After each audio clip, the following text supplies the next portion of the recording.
திமுக கூட்டணியில தேமுதிக போட்டியிடும் தொகுதிகளை அடையாளம் காண்பது குறித்து மீண்டும் பேச்சுவார்த்தை நடக்கிறது. குறித்த கூடுதல் விவரங்களை செய்தியாளர் பாரதிராஜா வழங்க கேட்கலாம். பாரதிராஜா, வணக்கம்.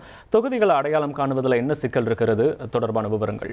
கண்டிப்பா திமுக கூட்டணியில இணைந்திருக்கும் தேமுதிகவிற்கு ஏற்கனவே 10 இடங்கள் ஒதுக்கப்பட்ட நிலையில அவர்களுக்கான தொகுதி எது அப்படின்றத இறுதி செய்யறதுல தற்போது தாமதமாகி வருகிறது. குறிப்பா சொல்லணும் அப்படின்னா திருக்கோயிலூர் அல்லது மயிலம், இந்த 2 தொகுதிகள் தொடர்பான விவகாரத்துல காங்கிரஸ் இடையே சற்று முன்னுக்கு பின் பிரச்சனையாக இருந்து வருகிறது. என்றால் திருக்கோவிலூர் தொகுதியில ஏற்கனவே காங்கிரஸ் கட்சியினர் ஜெயிச்சிருந்தாங்க, அதே போல விருத்தாச்சலம் தொகுதியில ஜெயிச்சிருந்தாங்க. இந்த போன்ற தொகுதிகளுக்கான பிரச்சனையில தேமுதிக விருத்தாச்சலம் தொகுதி எனக்கு தான் வேண்டும் அப்படின்னு கேட்டுக்கொண்டிருக்காங்க. விருத்தாச்சலம் தொகுதியில ஏற்கனவே காங்கிரஸ் ஜெயிச்சிருக்காங்க அப்படின்ற மாதிரி சொல்லப்படுது.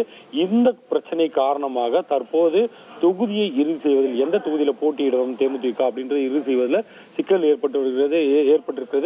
ஏற்கனவே 8 தொகுதிகள் எந்த பிரச்சனையும் இல்லாமல் போயிருச்சு. 2 தொகுதிகள் மட்டும் இறுதி செய்வதில் ஒரு இழுபறியான சூழல் நீடித்து வருகிறது.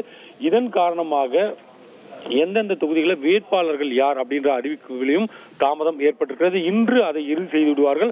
அதற்காக தற்போது தேமுதிக குழுவினர் அண்ணா அறிவாலயம் வந்திருக்கிறார்கள். இன்று அது இறுதி செய்யப்பட்டு எந்தெந்த தொகுதியில் தேமுதிக போட்டியிடும் என்பது உறுதி செய்யப்பட்டுவிடும். உறுதி செய்யப்பட்ட பின்னர் தேமுதிகவின் வேட்பாளர் பட்டியல் அறிவிக்க வாய்ப்பிருக்கிறது. நன்றி பாரதிராஜா, உங்களுடைய விவரங்களுக்கு. 1,27,00,000 மனங்களை வென்ற தந்தி டிவி யூடியூப் சேனல். தவிர்க்க முடியாத தம்ப்நெயில்ஸ், கலக்கலான கான்டென்ட்ஸ். நீங்களும் இந்த குடும்பத்தில் இணைய இப்பவே சப்ஸ்கிரைப் பண்ணுங்க. அசுரபலம் கொண்ட எங்கள் டிஜிட்டல் கரங்களில் உங்கள் விளம்பரங்களை சேர்க்க வாட்ஸ்அப் பண்ணுங்க. 893988883778. Email advtthanditv@dttv.in.